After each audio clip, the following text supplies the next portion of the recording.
Florence, 1478. The bells of Santa Maria del Fiore had barely finished ringing the last notes of High Mass when the blades came out. Two of the most powerful young men in all of Italy, Lorenzo and Giuliano de' Medici, stood before the gilded altar, heads bowed in prayer, unaware that the men kneeling beside them were not worshippers, but assassins. In a single, savage burst of chaos, Giuliano was stabbed 19 times. Lorenzo, bleeding from a wound to the neck, vaulted over the altar rail, barricaded himself in the sacristy, and survived by the narrowest of margins. By nightfall, the conspirators dangled dead from the windows of the Palazzo della Signoria, their naked bodies swinging in the warm Florentine air as a message to anyone who dared challenge the most feared family in Renaissance Europe. This was not an aberration. This was Tuesday in the life of the Medici. For nearly 4 centuries, from the early 1400s to the dying gasp of their dynasty in 1743, the Medici family ruled Florence, and through Florence, much of the Western world's art, religion, science, and politics, with a combination of extraordinary genius and breathtaking brutality. They were the bankers of popes and kings. They were the patrons of Michelangelo, Leonardo da Vinci, Botticelli, and Galileo. They produced 4 popes and 2 queens of France. Their name became synonymous with Renaissance splendor, with the flowering of human civilization, with beauty and culture, and the rebirth of classical learning. But beneath that glittering surface ran something darker, stranger, and far more terrifying. Beneath the frescoed ceilings and the marble corridors, beneath the philosophical salons and the magnificent libraries, the Medici kept secrets that would make a modern crime family blush. Poison in the wine, daggers in the dark, political murders dressed up as accidents, the systematic corruption of the Catholic Church, financial schemes so elaborate they would not be matched until the invention of modern banking. A family that understood, with cold precision, that beauty and terror are not opposites. They are tools, wielded together, to make men bow. This is the story they don't tell you in the art history books.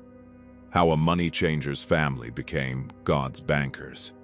The story begins not with splendor but with sin, at least, as the medieval church defined it. The Medici fortune was built on usury, the lending of money at interest, which the Catholic Church officially condemned as a mortal sin. The irony that this family would go on to control 4 popes is one of history's great, dark jokes. Giovanni de' Medici, the patriarch who founded the family's banking empire in 1397, was shrewd enough to understand that the way to launder a fortune built on sin was to make yourself indispensable to the church itself.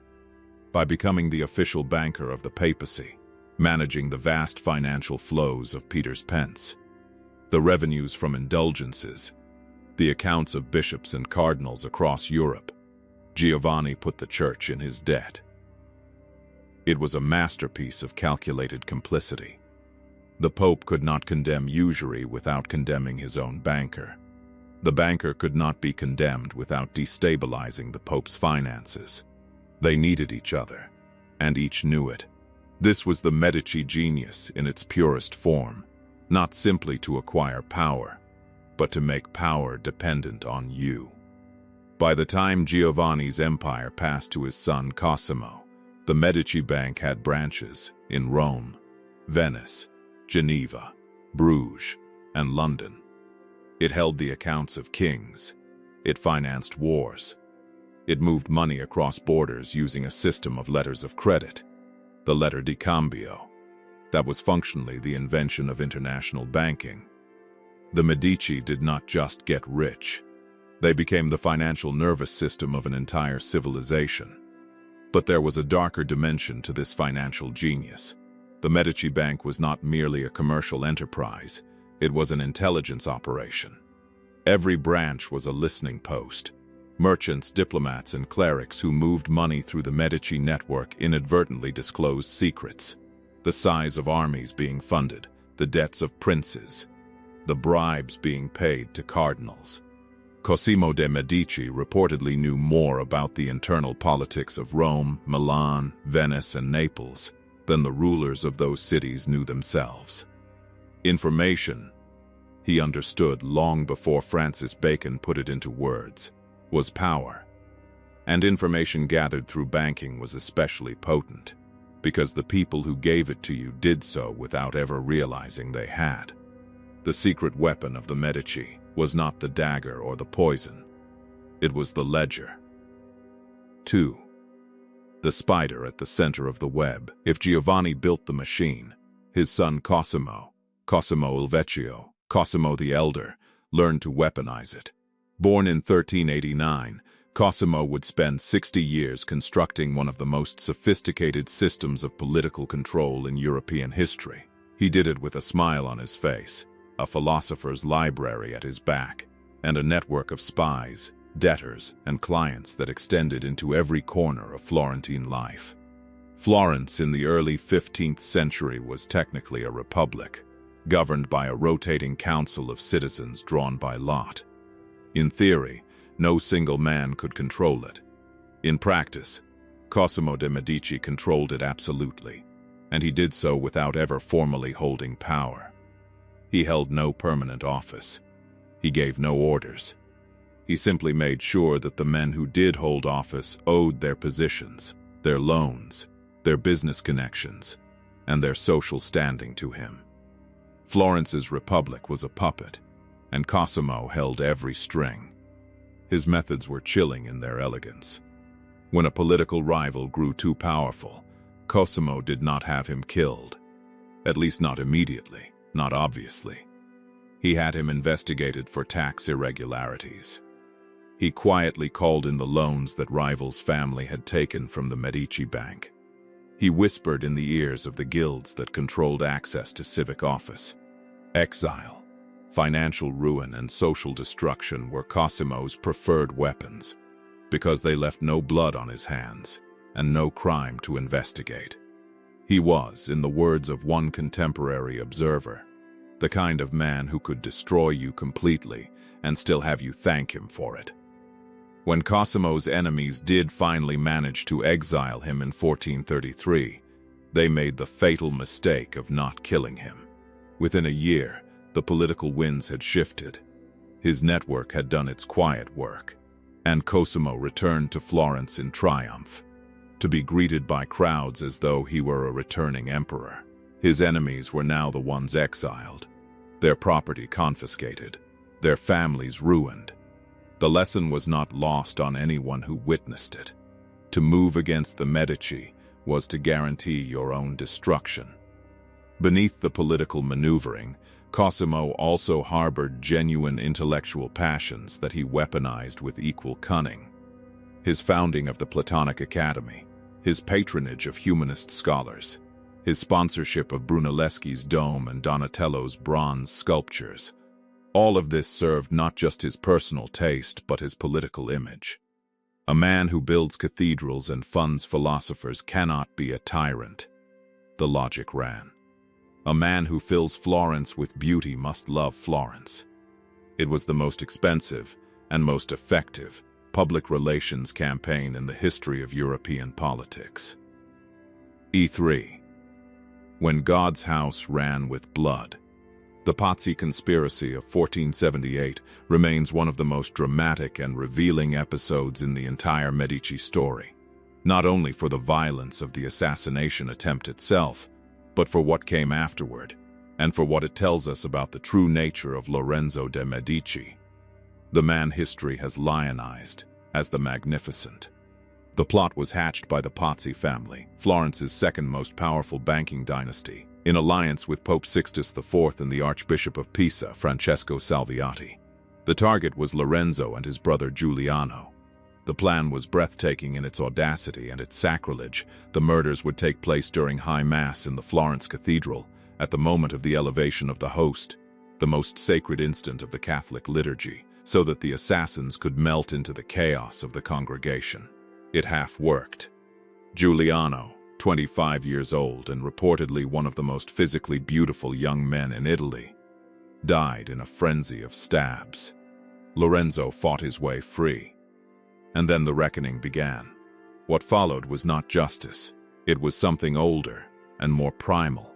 Lorenzo de' Medici, the philosopher prince who composed sonnets and debated Platonic ideals over dinner, unleashed a retribution so savage that it shocked even Renaissance Florence, a city not easily shocked. The Archbishop Salviati was hanged from a palace window in full ecclesiastical robes. His body, it was reported, was so consumed by his death convulsion that he sank his teeth into the body of a fellow conspirator who was hanged beside him. 80 conspirators were executed in the days that followed. Members of the Pazzi family who had nothing to do with the plot were imprisoned or exiled. The very name Pazzi was legally abolished. Their coats of arms were chiseled off buildings. Their name was erased from civic records. And a law was passed making it illegal to name a child Pazzi anywhere in Florentine territory. Lorenzo commissioned Botticelli to paint portraits of the conspirators, life-sized images of the hanged men, reproduced on the walls of public buildings so that their shame would be permanent and visible. He hired Leonardo da Vinci, then a young man in his workshop, to sketch the hanging body of one of the conspirators in anatomical detail. Power and art, terror and beauty, wound together as always in the Medici story. The most chilling detail of all, however, is the theological one.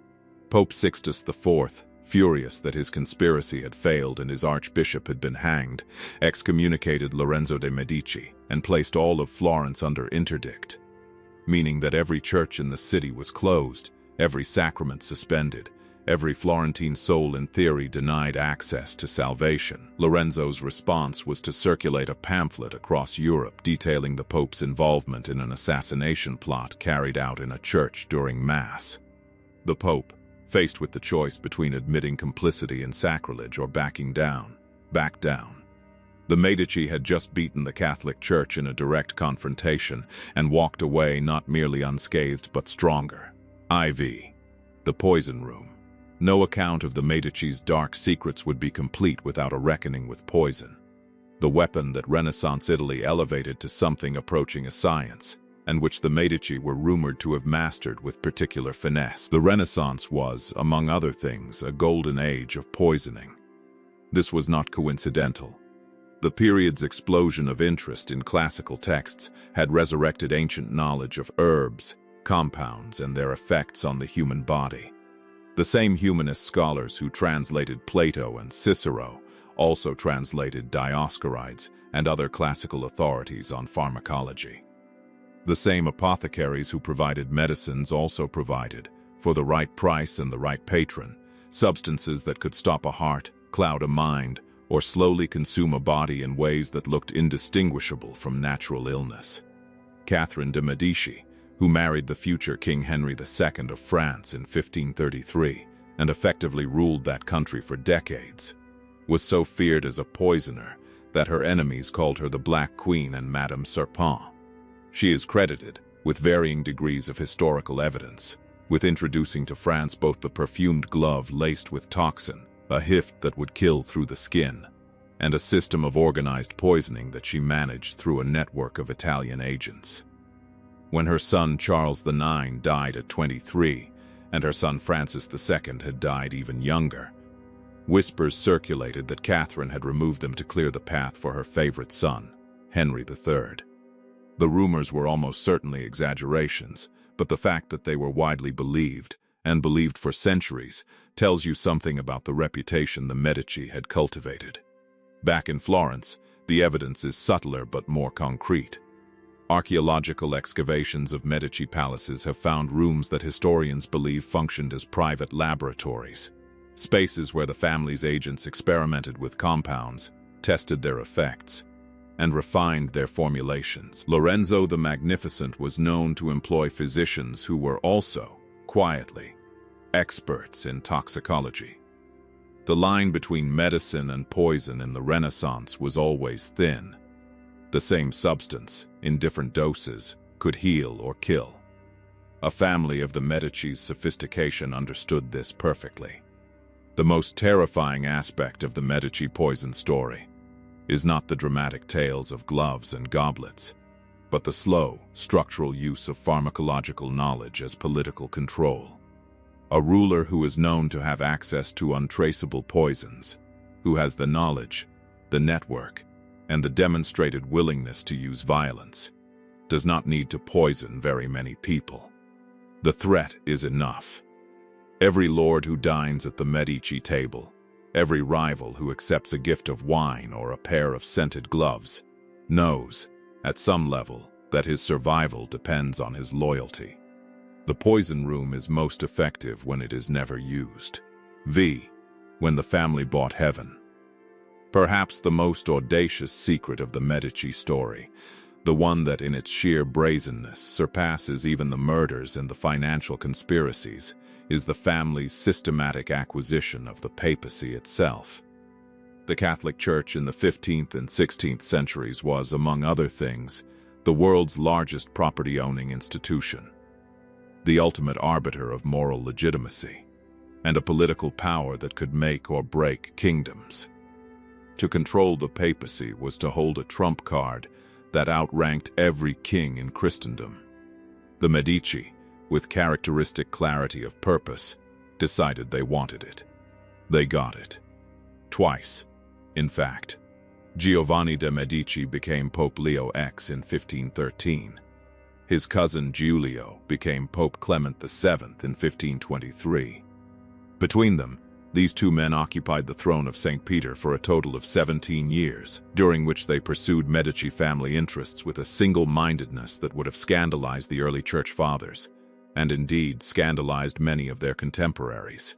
Leo X was the pope who, confronted with a German monk named Martin Luther nailing 95 theses to a church door in Wittenberg, reportedly said, "Though the attribution is disputed, since God has given us the papacy, let us enjoy it." Whether he said it or not, it captures him perfectly. Leo was a man of extraordinary culture and absolutely no spiritual gravity. He spent money on a scale that made his predecessors look parsimonious, financing wars, building projects, hunting parties, theatrical spectacles, and the continuing construction of St. Peter's Basilica, for which he issued the indulgences that so enraged Luther and helped trigger the Protestant Reformation. The Medici Pope, in other words, accidentally broke Western Christianity in half while trying to build a nice church. Clement VII managed something even more catastrophic. His tortured, indecisive response to Henry VIII's request for an annulment of his marriage to Catherine of Aragon, paralyzed as he was between the King of England's wishes and the fury of Catherine's nephew, the Holy Roman Emperor Charles V, directly resulted in Henry's break with Rome and the creation of the Church of England. 2 Medici popes, 2 reformations. The family managed to splinter Western Christianity not once but twice. The corruption that accompanied these pontificates was spectacular even by Renaissance standards. Church offices were sold openly. Nephews and cousins were installed as cardinals at ages that would today require them to be in secondary school. The revenues of the church were diverted to Florentine banking interests. And beneath all of it ran the same Medici principle that had governed the family from the very beginning. The institution exists to serve the family, not the other way around. Vi Catherine de' Medici and the massacre that stained France. If the Medici popes represent the family's religious corruption at its most grandiose, then Catherine de' Medici represents something perhaps even darker, the capacity of Medici pragmatism transplanted to a different country, to produce catastrophe on a civilizational scale. Catherine arrived in France as a 14-year-old bride, politically marginalized, personally unpopular, and widely mocked as a mere banker's daughter among the ancient nobility of the French court. She endured decades of humiliation, including the public presence of her husband's powerful mistress, Diane de Poitiers, who overshadowed Catherine throughout Henry II's reign.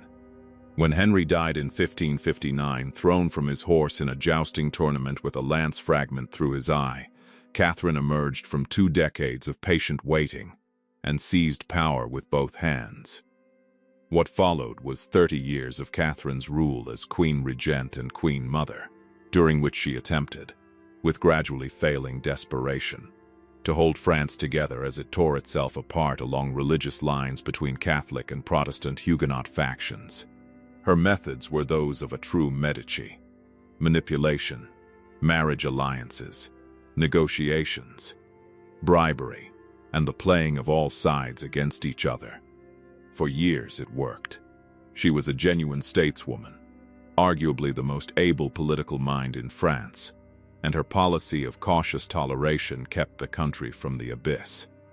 And then came the night of August 23rd, 1572, the Feast of St. Bartholomew.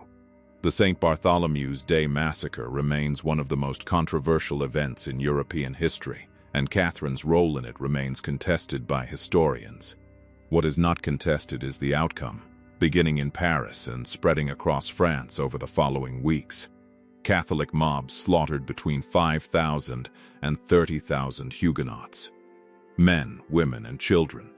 The streets of Paris ran with blood. The Seine carried bodies for days. Catherine had approved the targeted assassination of Huguenot leaders who had gathered in Paris for a royal wedding. Whether she intended, or anticipated, or tried to stop, the general massacre that followed is still debated. What is certain is that she did not stop it once it began. The woman who had spent years threading the needle of religious tolerance watched, or at least permitted, the destruction of everything she had built in a single catastrophic night. The Medici instinct for calculated violence, exercised in one terrible moment of panic, helped detonate a religious civil war that would consume France for decades. Pope Gregory VI, when he heard the news in Rome, ordered a Te Deum of thanksgiving. The world Catherine de' Medici had tried to manage had consumed her. 7. The secrets beneath the stones. In the Basilica of San Lorenzo in Florence, in the crypt that Cosimo commissioned Michelangelo to design, the Medici dead lie in marble sarcophagi carved with allegories of night and day, dusk and dawn. It is one of the most beautiful spaces in the world. It is also, if you know what to look for, one of the most informative. Modern forensic investigation of Medici remains has confirmed, in biological detail, what centuries of rumor only suggested. The body of Francesco I de' Medici, Grand Duke of Tuscany, who died in 1587 along with his wife Bianca Capello, just 11 hours apart. An event that was officially attributed to malaria, but was widely rumored at the time to be poisoning, was exhumed and examined in the early 21st century. Toxicological analysis found arsenic levels in his tissues far above what any natural illness could produce. Francesco and Bianca had almost certainly been poisoned. The most probable suspect, in the view of the forensic investigators, was Francesco's brother Ferdinando, who stood to inherit, and who did in fact become Grand Duke immediately afterward. The Medici had poisoned one of their own. This was, in a terrible way, the logical endpoint of everything the family had always been. The principle that power was to be maintained by any means necessary, that rivals were to be eliminated with clean, invisible efficiency, that the appearance of natural death was always preferable to the messiness of open violence. This principle did not make exceptions for family. It could not. A rule that has exceptions is not a rule. It is a suggestion. And the Medici did not traffic in suggestions. Other forensic examinations have revealed evidence of congenital diseases passed through the family line, of children dead from conditions that might have been treatable with modern medicine, of the physical cost of centuries of strategic marriage within a limited pool of politically acceptable partners. The Medici body, literally, bears the marks of the Medici strategy. V8. The end of the greatest dynasty in Europe. The final secret of the Medici, and in some ways the most haunting, is not the poison or the conspiracy or the corruption. It is the ending. By the early 18th century, the dynasty that had shaken the world had dwindled to a single person, Gian Gastone de' Medici, the last Grand Duke of Tuscany, a deeply unhappy man who spent most of his final years in bed, surrounded by a rotating cast of low-born favorites called the ruspanti, rarely bathing, rarely appearing in public, allowing the state to decay around him. His sister Anna Maria Luisa was the other surviving Medici, a childless widow who had devoted her life to the family's artistic legacy. Giangastone died in 1737, and the Grand Duchy of Tuscany passed to the Habsburg dynasty under the terms of a European settlement, to which neither he nor his sister had been party. The greatest banking dynasty in history, the family that had financed the Renaissance, owned the papacy, and produced queens of France, ended not with a dramatic assassination or a glorious last stand, but with a sick old man dying in a soiled bed in a palace his ancestors had built to last forever. Anna Maria Luisa, however, had one final card to play. In 1743, in what historians call the Family Pact, she agreed to cede all Medici property to the new Tuscan rulers, on one condition. Everything the Medici had collected, the paintings, the sculptures, the manuscripts, the gems, the scientific instruments, the entire accumulated treasure of 3 centuries of the most brilliant and ruthless cultural patronage in history, must remain in Florence. It could never be removed from the city. It must be accessible to the public, forever, for the benefit of all people. The Uffizi Gallery, the Pitti Palace, the Laurentian Library, Botticelli's Birth of Venus, Michelangelo's David. These things exist for the world to see because the last surviving Medici, a woman with no heirs and no power and nothing left to lose, made one final act of extraordinary foresight. There is a reason the Medici continue to fascinate us. 5 centuries after their peak and nearly 3 centuries after their extinction. It is not simply that they were brilliant, or that they were terrible, or that they changed the world. It is that they were all of these things simultaneously, and that the terrible things and the brilliant things were not separate. They were the same thing, viewed from different angles. The same ruthlessness that produced the Pazzi massacre also produced the Platonic Academy. The same financial genius that allowed the Medici to corrupt the papacy also funded the Sistine Chapel. The same dynastic ambition that drove Catherine de' Medici to the edge of the St. Bartholomew's Day massacre also made her one of the most capable political minds of her century. The poison and the painting came from the same source. What the Medici understood at some deep and probably inarticulate level was that civilization is not a natural state. It does not maintain itself. It requires force, economic force, political force, and sometimes the threat of other kinds of force, to create the conditions under which beauty can exist. The cathedrals and the masterworks and the philosophical academies were not separate from the violence and the corruption. They were purchased with it. Every fresco in Florence has a price, and the Medici knew exactly what it was. That knowledge is terrifying. It is also, in its way, the most honest thing about them. The Medici held up a mirror to power, and the reflection has never stopped being uncomfortable. We look at the Uffizi Gallery today and see the triumph of human culture. We look at the Medici who built it and see something that disturbs us. Perhaps the most unsettling secret of the Medici family is not the poison or the plots or the popes. It is the possibility that these two things, the beauty and the darkness, cannot be separated. That civilization, as we know it, was bought in ways we would rather not think about. The bells of Florence still ring, the paintings still hang, and somewhere beneath the marble floors of San Lorenzo, the Medici dead keep their last, longest silence.